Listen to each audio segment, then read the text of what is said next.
Thomas Weather.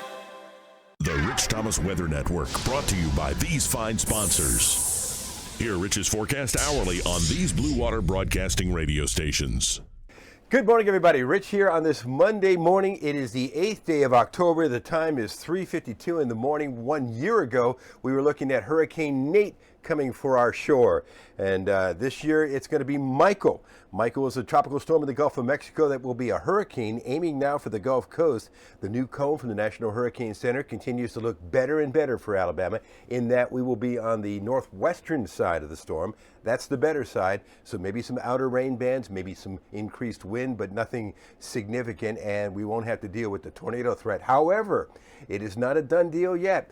And there are some other models, and one in particular that have me a little nervous. You'll see what I'm talking about. And that's not the only thing we have to talk about. Besides Michael, the transporting element that will take Michael to the northeast is a cold front. It's the cold front we've been waiting for. And wait till you see the weekend forecast. You will smile. Let's get into it. Here's Michael on the satellite. Michael is almost a hurricane as I make this at 4 o'clock in the morning, now located about 100 miles from the tip of western Cuba, moving into the Gulf of Mexico and becoming stronger. This is Future Radar as we take you through the day today until 7 p.m. on Tuesday night, and the storm becomes better organized, becoming a Category 2 hurricane during that time period. In fact, here's the whole cone from the National Hurricane Center, indicating that the storm will move northward to the northern Gulf Coast by Wednesday, and then into the Carolinas in the wee hours of Friday morning. A hurricane warning now in effect from the Alabama-Florida border eastward to the Big Bend area of Florida, including a tropical storm warning on the Alabama coast and also a tropical storm warning on the west coast of Florida. This is a close-up of the cone, showing the winds by Tuesday afternoon at 1 o'clock, about 105 miles per hour. 110 on Wednesday at 1 a.m. is close to Category 3, not quite. And then a tropical storm in extreme southwestern Georgia at 1 a.m. Thursday. That will have a significant effect on our Wiregrass counties in southeast Alabama.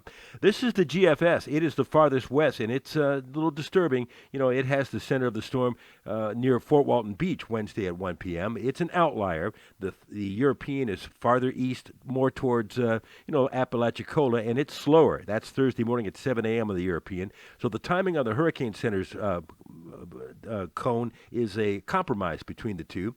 The European ensembles showing that extreme right turn into the Carolinas, then off the middle Atlantic coast. But the GFS a little farther west, with a few of the members even taking it into Alabama, which has our attention. So this is not a done deal yet, and something that needs to be watched more throughout the day. Our forecast for today, a standard summer day, even though it's October. High temperature around 90. A few spotty afternoon and evening storms today. Tonight's low 71, east winds 5 to 10. And then on Friday, the transporting mechanism for the hurricane is a cold front. And there's the GFS showing the cold front on the coast Friday morning at 7 a.m. with nice frontal relief back behind it. This is the European Friday at 1 p.m. A little slower, but also showing the idea that we have some nice relief in our future. How nice? Well, let me give you one snapshot here. This is the Saturday morning low temperatures. Do you see some mid and upper 50s? Yeah, across much of Alabama, even some cooler upper 40s perhaps in the northern counties. And let's go farther into the future. Wednesday, October 17th, even cooler, maybe some low 50s in South Alabama and 40s for the northern half of the state. Get excited. It's going to be nice.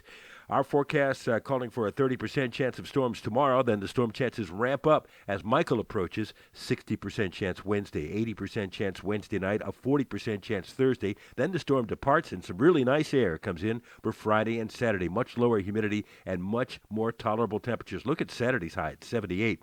Meanwhile, out in the rest of the Caribbean and the Gulf of Mexico and the Atlantic Basin, there's still Leslie out there. And a couple of areas to watch in the far eastern Atlantic. We'll keep an eye on that. But let's take one storm at a time. All eyes on Michael.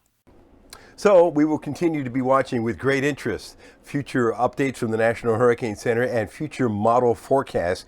And I'll update you as we go through this day today. There'll be another important video for you, of course, in the morning as well, as we know more and more about Michael's future.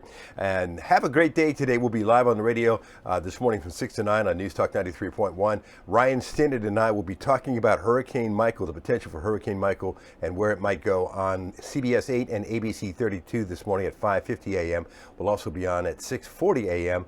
From the News Talk studio upstairs. And your forecast whenever you want it on the Blue Water family of stations. Have a good day today. I'll keep you up to date. Rich Thomas Weather.